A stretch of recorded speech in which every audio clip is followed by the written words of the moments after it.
Whilst Iris Snaps on Instagram and more recently Whilst Iris Snaps Designs, and this is a video about cross stitch.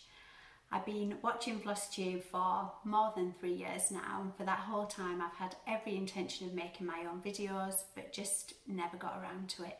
So with lockdown hair, I haven't seen a hairdresser in weeks, absolutely appalling lighting because I live in the north of England and it's December, I thought, why not start today? If I don't start now, I'm never going to, am I? And I'm wearing my Christmas jumper. I have show notes, so what could possibly go wrong, right? Famous last words. So I should probably start by telling you a little bit about myself. My husband and I have 3 children and we live in a beautiful market town in North Yorkshire. We have a castle. Well, we don't have a castle. The town has a castle. Well, that would be lovely. We have a view of the castle from our bedroom window, and by view I mean if you go like this, you can just about make it out. I'll put in a photograph so you can see.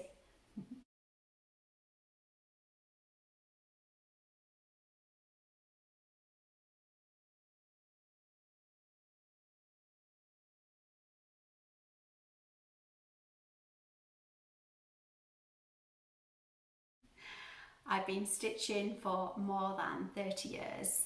I remember the very day that I started stitching. I was home from school with chicken pox and my nana and granddad were taking care of me. And my nana had recently started a cross stitch group and she was start stitching one of Pat Rogers' alphabet samplers. So I was watching her and she said, would you like to have a go, as nanas do? And she got me a piece of 14 count Ada and a rose pattern, and I sat stitching all afternoon. She would thread on for me, she would secure the thread, I would stitch, and then she would tie the knot at the end. But the stitching was mine and I was super proud of it at the end of the day. So my granddad finished it into a tiny glass trinket box and I took it home that evening to my mum and she still has it. Unfortunately, we can't see my parents at the moment because of COVID restrictions, but my mum has sent me a photograph of it.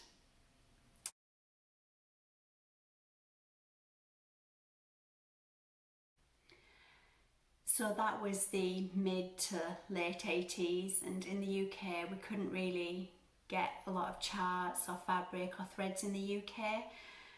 I stitched a lot of Pat Rogers designs, which I absolutely love. I love stitching her designs now.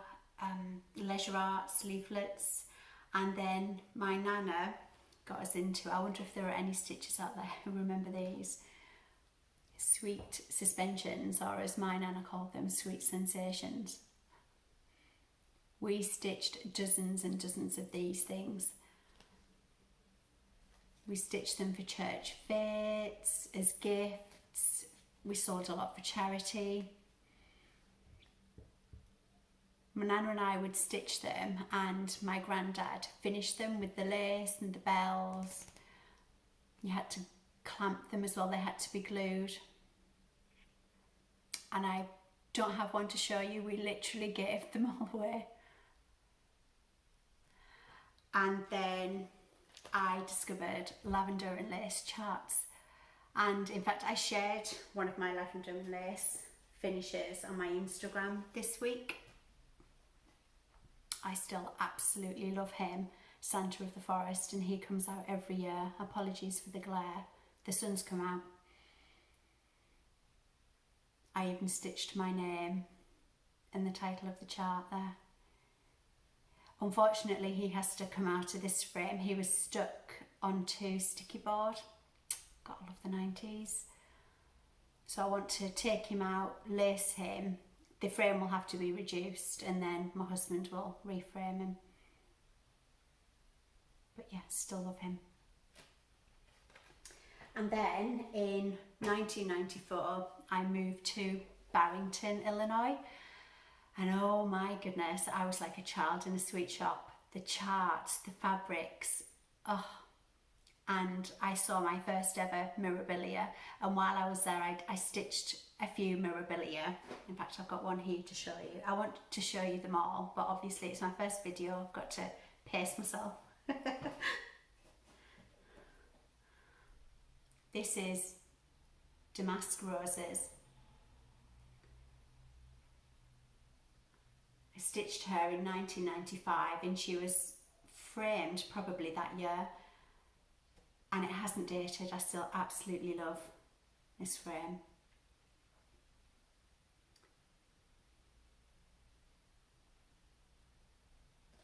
Oh, gosh, she's heavy. So fast forward a few years to now, and I think it's fair to say my style's quite eclectic. I'll stitch anything and everything, although I don't really like charts that have a lot of backstitch in them. I'm not really a fan of backstitch. And I do tend to lean towards Christmas and Halloween charts. In fact, one of my best friends, April, who is April May June Stitcher on Instagram and on Flosstube. I'm sure you follow her already. Her stitching is absolutely beautiful, as is her finishing.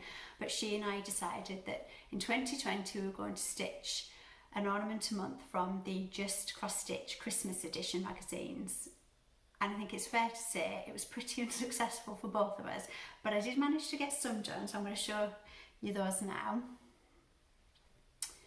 This one is Silver and Blue from Country Cottage Needleworks. In fact, I stitched this for April for our Christmas exchange last year.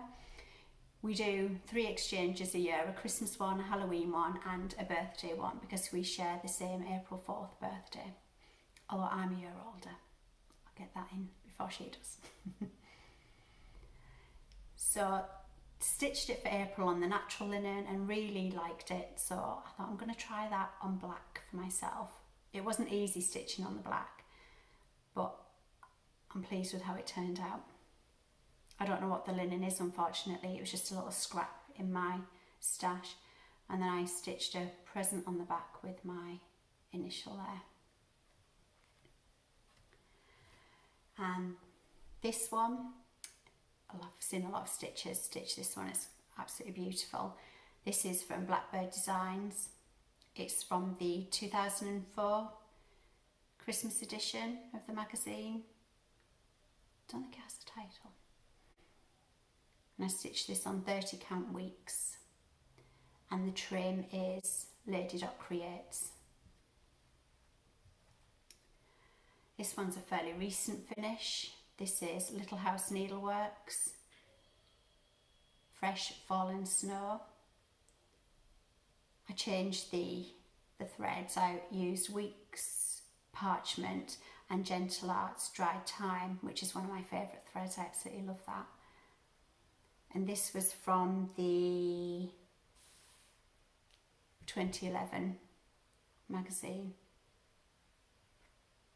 And then I stitched the year on the back, because we all need to remember 2020, don't we? And Lady Creates trim again. This one is Joyful Santa from Homespun Elegance. Although he doesn't look very joyful, my Santa. He looks more embarrassed, to be honest. And I finished him off with a beaded trim and a hanger, and then a snowflake on the back. I think he was he 2015?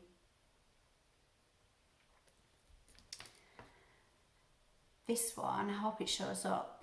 This is one from Jeanette Douglas. I love her charts. I'd wanted to stitch this for such a long time. It's in blue actually in the magazine. I changed it to pink to match the hanger. Now what year was this? 2012. That was a good year that year. I've stitched quite a few from that edition. And then just put a little gingham ribbon on.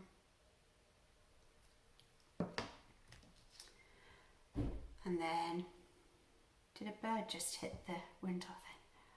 That's twice that's happened. I've had to stop last time because a bird had hit this window and knocked itself out. Sorry. This is Ho Ho Ho Santa from Prairie Schooler. I changed the thread. I didn't use the coffer. I used DMC 115 and I love the effect. And then popped a snowflake on the back, and he is from 2014. And I think this one is my favourite. I love this. changed the chart and I changed the threads. Again, it's Gentle Arts Dry Time, yes, and Gentle Arts Rhubarb, another one of my favourites, love that. I think it's from the Stitcherhood, it's called Christmas Morning, and the original has parcels underneath, but I put the date. Finished with some trim from Lady Dot Creates, and then a little Quaker motif on the back.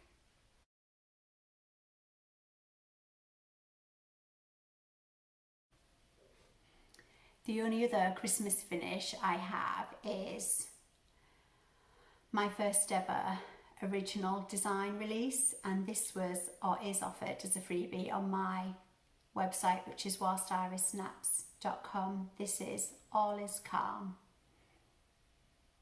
and this was my first time finishing a drum.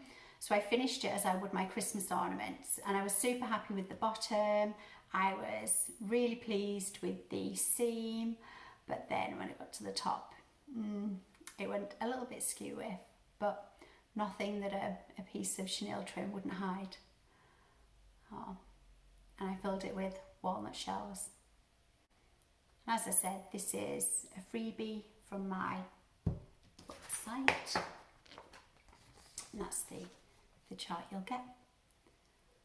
Please, if you do stitch it, I would love to see your finish. I've seen a couple already that are absolutely beautiful, and I'll pop the photographs in here.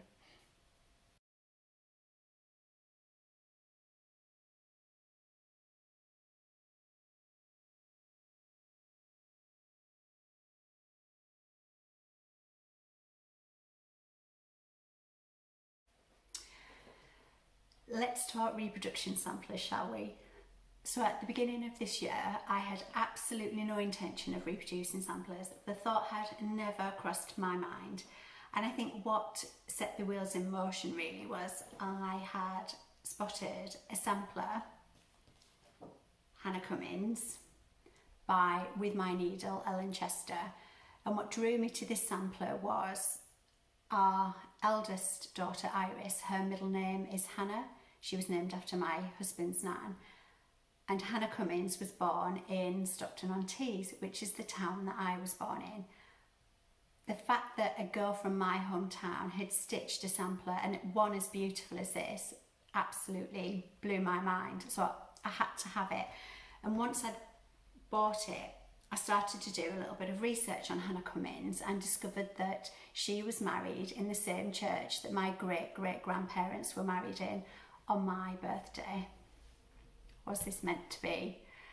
So then I decided, wouldn't it be lovely to have a Hannah sampler wall? So I started to look for other Hannah samplers, and I found a Hannah sampler for sale, an original antique sampler for sale, Hannah Sims. And I kept on checking on the website. I'd check in every few days. And my husband said to me, what are you going to do if you check one day and it's gone? And I said, I would be absolutely heartbroken.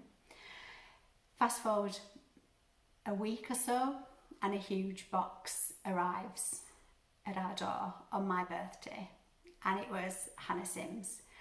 I'm going to insert a photograph. I don't have her to, well, I do have her to show you, it's just we've taken her out of the frame, so she's not really up for viewing at the moment, so I will insert a photograph of her.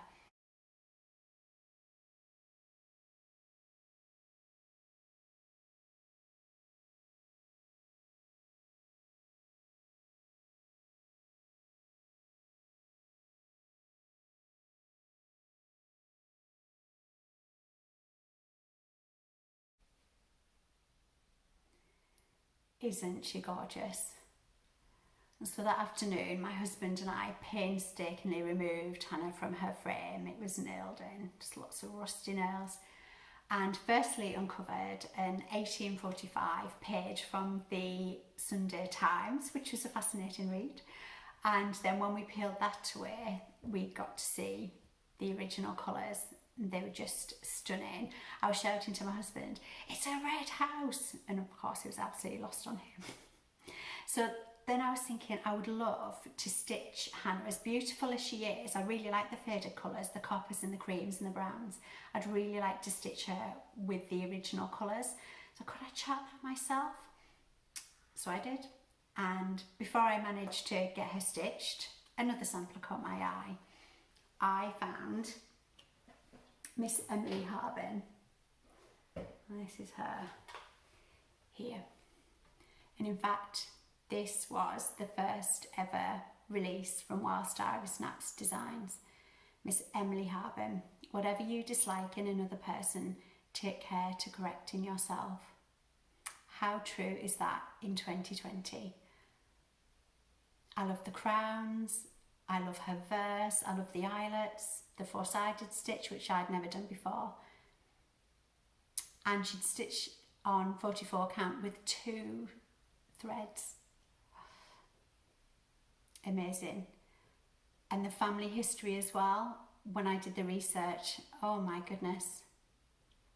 So Emily's nephew was Henry Harben, who founded Prudential Insurance.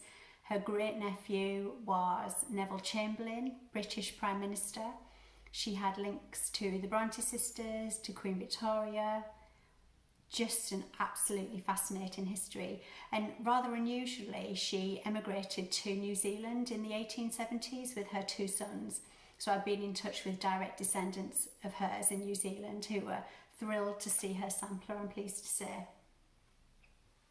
And I'll show you my reproduction. You won't, probably a bit easier to see because I don't have glass in this. And this was stitched on 36 count tin roof with English ivy from Classic Colourworks. I felt that very apt because one of our daughters is called Ivy and she's English. So as I said, that was my first release. I now have 9 samplers on the website. I'd love to show you them all now, but I realise that this first video can't be 3 hours long. So what I am going to show you is a new release. This is Mary Jane Robson. What I love about Mary Jane sampler is the Union Jack that she stitched in the corner there. And obviously the ship. It became clear when I was researching Mary Jane why she'd stitched the ship. Her dad, who unfortunately passed away before she turned 5, he was a ship's joiner at the shipyards in Sunderland. So obviously the sampler was to commemorate him. And Mary Jane was quite a common name in the 1870s, but she made research easy for me because she stitched her parents' and siblings' initials on her sampler. So I can see it in reverse here, so I'm going to have to look at the sampler. But we've got William Robson, her dad, Jane Robson, who was born Jane Smith, Hannah, Margaret Ann, Isabella, Frances Jane, George Smith after mum obviously, William John and Mary Jane herself. And the KO and the JS remain a mystery, unfortunately. I couldn't find a link to them. So I stitched the reproduction on 36 count parchment from Weeks Dye Works and used Weeks Dye Works threads. Well, I don't think there were many of them. I think it's 7 in this sampler. And obviously I provide a DMC conversion as usual. So that's available from my website from today. And I have the original to show you as well.